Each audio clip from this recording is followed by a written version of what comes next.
Now, despite the best efforts of English language news organizations, doesn't look like there's going to be an English language debate. Parti Québécois leader Pauline Marois once again refusing to take part in an English debate, even after a revised offer from the news organizations.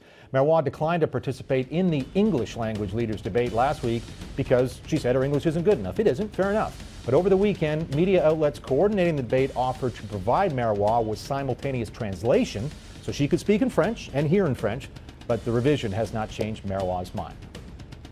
Madame Marois, we know that you're not comfortable. You say you're not comfortable enough to have a debate in English. The media consortium trying to put together an Anglophone televised debate has said that you would be able to speak in French provided a translation. Is that something that you're interested in? I gave my answer to this question, and I don't have anything to add. There you go. Quebec's Liberal Party has tapped a mayor as the candidate to replace retiring MNA Yvan Marcoux. Marie-Claude Nichols, mayor of Notre-Dame-Île-Perrot, will run for the Liberals in Vaudreuil. The riding is considered a Liberal safe seat. Marcoux has held it since 1998. He's 72 years old, and he announced his retirement last week. Now, of course, many of you have sent me email and online messages over the last day or two asking if Péladeau's candidacy, his stand on sovereignty, changes the way this program will cover the Quebec election. He is, after all, still the majority shareholder of the company that owns Sun News Network. Well, the short answer and easy answer to the question of will we change is no. And Péladeau himself said as much yesterday. I and the other journalists who work on Battleground will continue to report on the Quebec election or any other election, just as we always have, with the same independence we have always had. Now, speaking of independence, we have some new poll numbers out from the polling firm Crop that speaks to the appetites Quebecers have for independence. Our pollster David Coletto, CEO of Abacus Data, joins me now. David, let's start with the independence numbers, because this, of course, was what Pierre-Karl Péladeau said.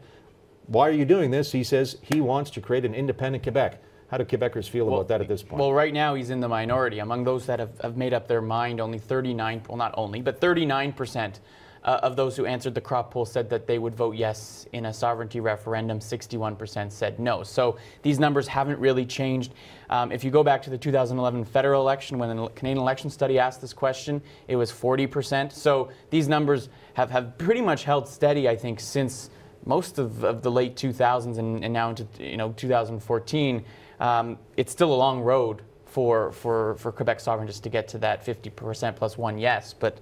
And these numbers, we should point out, this is results of a poll taken before this big bombshell news yesterday, and we'll see how things shake out. Yeah. The other thing I find interesting is, and I've said this for a couple of nights now, we've been talking a lot about independence and sovereignty, and yet the voters in this election, is that at the top of their mind? There's some numbers about that. It's not. When you ask them what are the top issues, it's actually the same top issues you ask any Canadian in any province: healthcare, jobs in the economy, and public finances and public debt.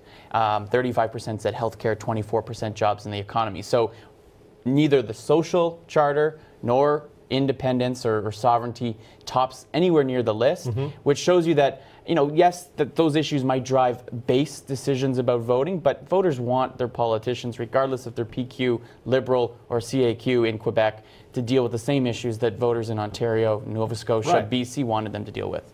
Let's go to the horse race numbers. These are the latest. When we started the campaign, one of the sister firms we work with, Leger, said it was a pretty big gap between the Liberals and the PQ. Now, a few days into it, a little smaller gap. It's a little smaller.